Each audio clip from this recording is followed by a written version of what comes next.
Muy buenos días, estimado auditorio del programa El Derecho es para Todos. Soy su amigo el notario Manuel Díaz Rivera en un programa más. Y hoy nos han pedido nuestros televidentes, iba a decir videntes, pero iba a decir que sí son pitonizos, pero no, nuestros videntes de este canal, un tema muy interesante, que es precisamente la incapacidad o la capacidad en forma genérica en la escrituración. El notario público tiene la obligación de juzgar la capacidad de los contratantes.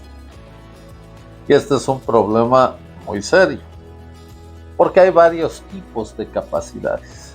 En primer lugar, tenemos la capacidad legal. Es la capacidad intelectual y la capacidad jurídica.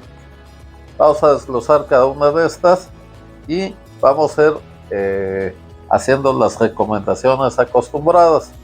Miren, la capacidad legal, hablamos a su vez de dos tipos: la capacidad de ejercicio y la capacidad de goce. La capacidad de ejercicio se adquiere con el nacimiento.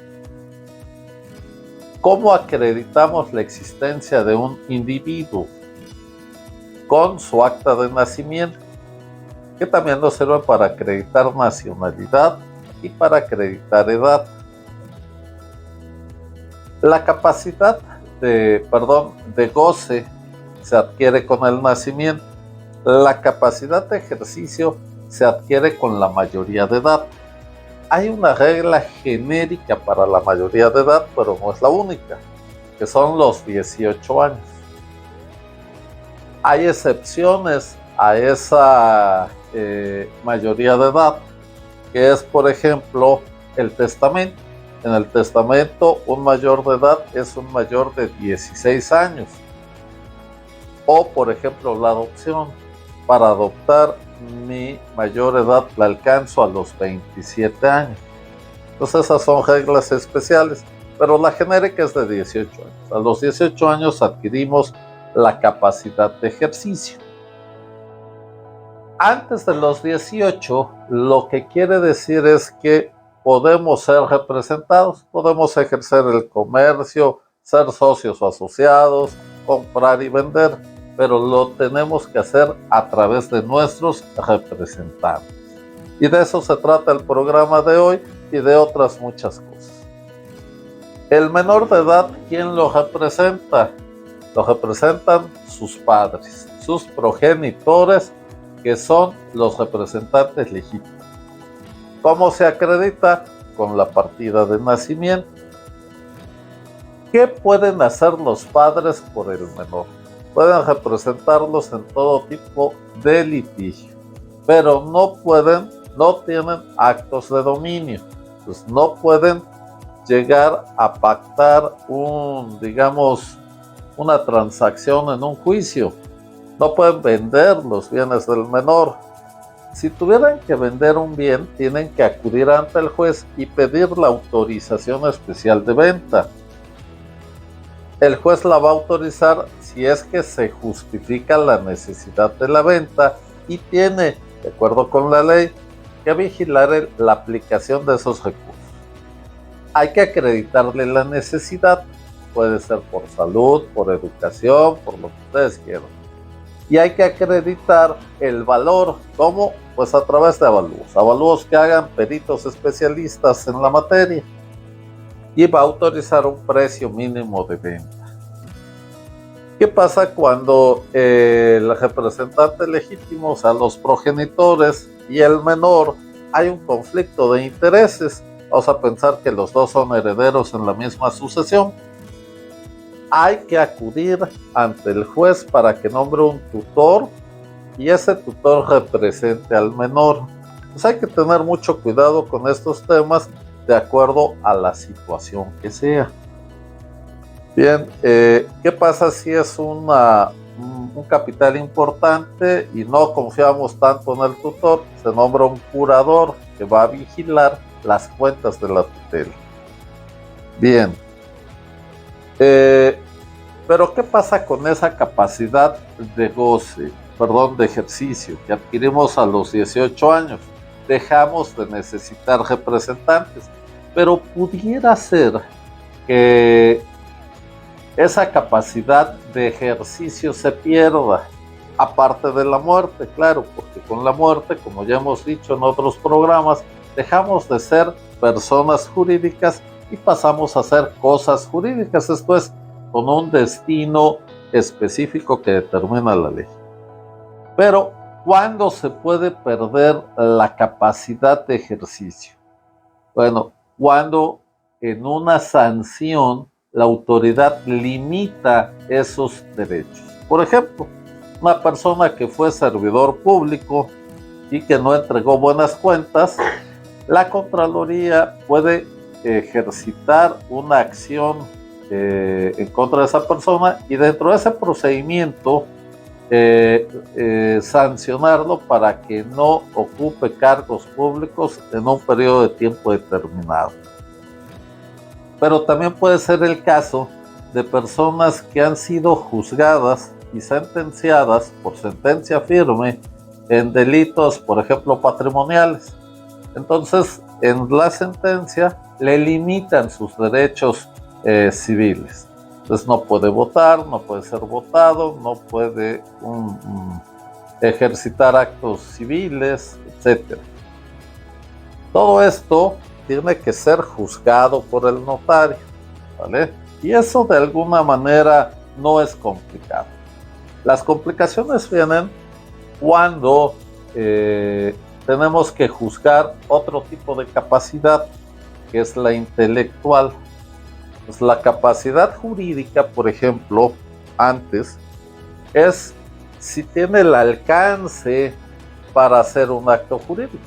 Porque pudiera ser que tenga la capacidad de goce, ejercicio. Vamos a pensar en un administrador de una sociedad que se dedica a rentar inmuebles. Entonces viene conmigo y me dice, oiga, vengo a vender este inmueble. No, disculpe, tú no tienes esta capacidad jurídica.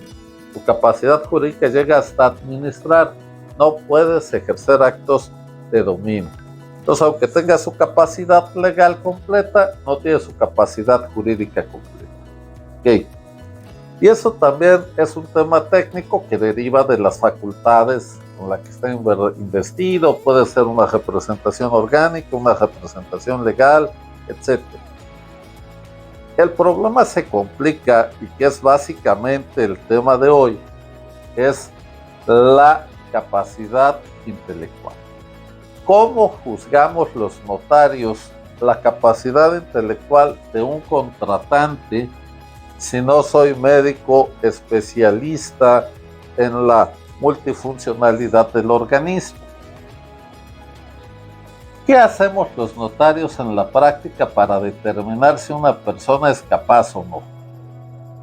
Lo primero que hago es establecer un diálogo lógico con esa persona. Recordarles el principio de prudencia notarial. Si yo noto algunos rasgos que me indican que esa persona no está plenamente en sus cabales, suspendo mi actuación. Eso hoy se podría decir que es violatorio de garantías individuales. Y esa es la segunda parte de esta explicación. Pero miren ustedes. Primero, establezco un diálogo lógico con el contratante sobre cómo se encuentra, si sabe a lo que viene, sabe lo que implica, le explico las consecuencias legales del acto jurídico, que es parte del notariado de tipo latino, etc. Una vez hecho esto, continúo platicando con esa persona, de dónde es originario, el clima, lo que ustedes quieran. Todo eso lo hago precisamente para encontrar lógica y cordura en el diálogo. Aprecio que es una persona que está orientada en tiempo, modo y lugar, y pues obviamente de acuerdo a nuestra formación y cultura tenemos un bagaje de conocimiento. Si le pido a una persona para ver si está si es capaz intelectualmente que me haga un cálculo diferencial, bueno, seguramente si es especialista en el tema lo hará y si no, no. Es así.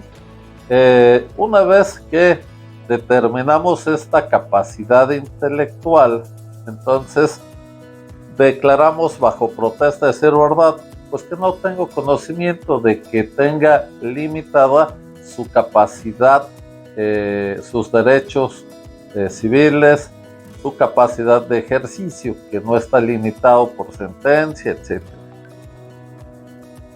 Esto es muy importante y debe de constar, como todas las circunstancias de una escritura, las debemos hacer constar en la parte de certificaciones de la escritura. Entonces, si no lo hacemos así, pues aunque lo apreciemos el notario, no hay constancia de esa apreciación. Muy bien. ¿Qué pasa con una persona que siendo mayor de edad no tiene plenamente desarrollado su capacidad intelectual? Las leyes actualmente civiles hablan de discapacidad o de incapacitados. Actualmente, y por considerarse esos términos peyorativos, hoy hablamos de capacidades diferentes. Pensemos nosotros en una persona con síndrome autista, que le cuesta trabajo socializar. Tal vez yo hable con él y no me quiera contestar, se voltee, se mueva de un lado a otro, qué sé yo. Pero le pongo a hacer un cálculo matemático y lo hace mejor que cualquier otra persona. Por eso se habla de capacidades diferentes, capacidades distintas. Aquí lo importante es que los notarios, que no somos especialistas en medicina, nos auxiliemos de un certificado médico. Pensemos en una persona que nos pide un testamento a domicilio. ¿Por qué? Porque tiene un padecimiento que le impide trasladarse de un lugar a otro. Entonces, ¿qué le vamos a pedir? Primero, pues una constancia médica que nos diga cuál es el padecimiento. 2, si ese padecimiento es incapacitante o no. 3, si sabe leer y escribir, si puede leer y escribir derivado de ese padecimiento. Hay padecimientos que no permiten movimientos finos de la mano, hay padecimientos que no permiten el movimiento de la mano, etc. Y eso no limita la capacidad de una persona, la intelectual, que es lo importante para tomar decisiones en un acto jurídico. Todos los temas de no saber leer ni escribir, una persona ciega, una persona muda, una persona que no habla el idioma español o castellano, como es lo correcto,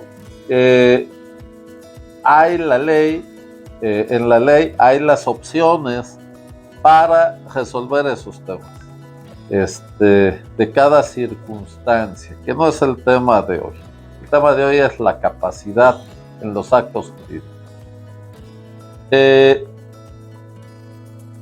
Pero ¿qué pasa cuando tenemos una persona mayor con rasgos de incapacidad intelectual? ¿Cómo sabemos si puede celebrar el acto jurídico o no? Entonces nos auxiliamos del médico con un certificado médico. Bien. Y tercero, ese certificado me tiene que decir efectivamente que esa persona se halla en su cabal juicio, que se haya orientada en tiempo, modo y lugar. ¿Vale? Ahora bien, la ley determina que las personas incapaces, dice el Código Civil, 1, son las que no gozan de su cabal juicio. 2, son los sordomudos. Y 3, son las que habitualmente consumen drogas enervantes. ¿Vale? Hoy tenemos un contexto distinto y esto, digamos, es lo importante de este tema. Vamos a dar la problemática y vamos a dar la solución. Miren ustedes, la reforma constitucional de 2011, de junio de 2011, estableció básicamente que el marco jurídico constitucional de este país es, desde luego, la Constitución, más todos los tratados internacionales de los que México es parte. Para los especialistas en el tema saben que hay renuncias de tratados, que hay limitaciones de tratados, etc. Pero vamos en términos generales a decir que la parte aplicable del tratado para México, bien, la Constitución y entonces esos tratados, esa parte de los tratados aplicables para México, son la norma suprema de este país. Y eso pareciera muy sencillo, pero en la práctica no lo ha sido. En la práctica hay muchos tratados internacionales que consagran derechos que no están consagrados en la Constitución. Y ese es el tema de hoy. Por ejemplo, tenemos, entre otros,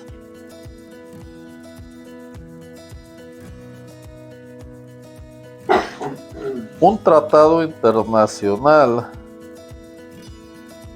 que establece los derechos de las personas con discapacidad, que se llama Convención sobre los Derechos de las Personas con Discapacidad, hoy con capacidades distintas. ¿Qué dice este tratado? Entre otras cosas, dice que los niños y las niñas y las personas con discapacidad tienen derecho a expresar libremente su opinión sobre todas las cuestiones que les afecten y a recibir asistencia apropiada para poder ejercer ese derecho. No es que venga el representante y diga lo que quiere decir, sino que se escuche a ese menor a través de personas capacitadas, especialistas en eso. Las personas con capacidad distinta y diferente tienen personalidad y capacidad jurídica en igualdad de condiciones con las demás personas. Y aquí empieza el primer problema. Yo, notario, tengo que recibir a una persona con discapacidad o capacidades distintas y elaborar un acto jurídico. Y eso me contrapone con mi norma especial, que es la ley de notariado. Ahorita vamos a ver cómo vamos a aterrizar esto y cuál es la solución. Les decía, las personas con capacidades distintas tienen personalidad y capacidad jurídica en igualdad de condiciones con las demás personas y a recibir el apoyo que puedan necesitar en el ejercicio de su capacidad jurídica. Pues no nada más tienen su capacidad jurídica, sino que tienen que recibir apoyo para la expresión de esa capacidad, respetando sus derechos, su voluntad y sus preferencias, y que no haya conflicto de intereses ni influencias indebidas con las personas que los asisten. Entonces no nada más es respetarlos, sino cuidar esa voluntad de la mejor manera. Comentarles también que yo ya tuve un caso relativo a esto, una persona que tenía decretada una interdicción, por lo tanto un tutor necesitaba vender una casa y el tutor no apareció. Se acudió al juzgado y se le pidió al juez que designara otro tutor. Y el juez, en ejercicio de esta convención internacional, dijo no necesito un tutor que supla su personalidad. Él la puede ejercer. Lo que necesita es un asesor de su confianza y lo nombró. Ese asesor tuvo la participación en la escritura, le explicó, leyó la escritura y lo asesoró y se firmó esa escritura, cobró su dinero, se le depositó una cuenta a su nombre, etc. Entonces, esto es muy importante porque significa una gran evolución en nuestra sociedad. Es una persona con capacidades distintas, no nada más se le reconoce su capacidad jurídica, sino que además se le debe de ayudar, asesorar y cuidar para que esa voluntad se exprese de la mejor manera y sea respetada, es lo importante. Ok, ahora bien, ¿qué hago yo, notario, si tengo un conflicto de normas? Por un lado, el marco jurídico constitucional entre Constitución y tratados internacionales que me obligan a respetar los derechos de las personas con capacidades distintas. Por otro lado, una ley especial que me dice, hey, si tienes una persona con capacidades distintas, no puede participar en el acto jurídico, debe de haber una interdicción, un tutor, un representante legítimo, sus progenitores, y ellos son los que deben de expresar la voluntad de esta persona para que pueda contratar a través de ellos. No lo puede hacer directamente porque es incapaz, dice la ley, hoy capacidades distintas. De esta manera, nosotros tenemos que buscar la forma de conciliar estos intereses. ¿Cómo lo podemos conciliar? Indudablemente que lo que necesitamos hacer es ver la forma de aplicar este derecho. ¿Cómo se hace? Miren ustedes, si yo no le respeto su derecho individual como particular con una facultad delegada del Ejecutivo, esta persona lo que tiene que hacer es ir y pedir la protección y el amparo de la justicia federal. Si yo sí se lo respeto, violo mi ley. Al violar mi ley, arriesgo el acto jurídico a una nulidad. Y por consiguiente, soy responsable, tanto yo como el contratante, con capacidades distintas, de los daños y perjuicios que se causen derivado de esa contratación en contraposición a la ley secundaria especial vigente. ¿Qué pasa en la realidad? Lo que pasa es que desde 2011 a la fecha, los legisladores locales han sido omisos en actualizar la norma y de esta manera han provocado que se haya este conflicto de interés. Entonces, yo, notario, debo cuidar la integridad de mi acto jurídico. El interesado con capacidades distintas, obviamente, pues le interesa hacer su acto jurídico. Entonces, ¿qué les recomendamos a estas personas? Que acudan a la justicia federal para que les dé una sentencia donde me obligue a respetar ese derecho y con esa orden del juez yo pueda pasar por alto mi norma secundaria, justificado en esa sentencia ejecutoria, entonces que causó estado. Está el caso de hace un par de años donde un notario de la Ciudad de México fue visitado por varias personas con capacidades diferentes con el objeto de realizar una asociación precisamente para trabajar en pro de sus derechos. Obviamente, y atendiendo a su norma, les dijo que no podía por su situación precisamente. Ellos acudieron al amparo, les dieron una sentencia y con esa sentencia el notario les constituyó su asociación civil. Es un inconveniente porque más que apoyarlos, se les está, digamos, limitando y tendrán que gastar, invertir tiempo, dinero y esfuerzo en un juicio de amparo. Pero hoy es la forma más segura de hacerlo, a efecto de evitarles una posible nulidad de ese instrumento.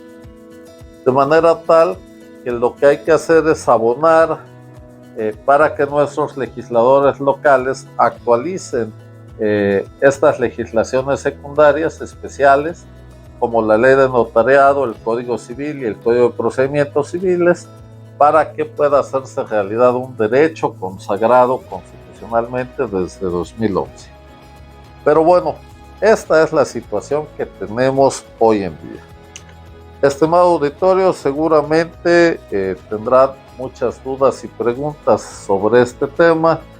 Recordarles que este es su programa El Derecho es para Todos, y yo soy su amigo el notario Manuel Díaz de Vera, notario 30 de la demarcación de Jalapa, y que seguimos con nuestras asesorías gratuitas todos los días, de lunes a viernes, de 10 de la mañana a 12 del día, aquí en el domicilio de la Notaría 30, kilómetro 4.5 de Las Trancas, municipio de Emiliano Zapata, exactamente junto al Hotel Las Vegas, sobre la pista Jalapa-Veracruz.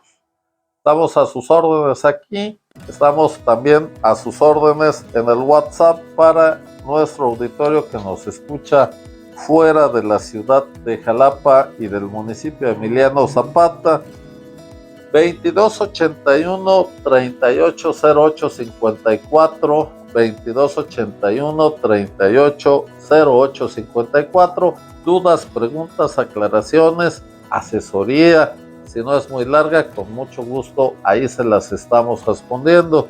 Entonces, recuerden ustedes también que este programa es de ustedes, es para ustedes, y recuerden que nuestro objetivo es hacer que el derecho sea para todos. Que tengan una excelente semana.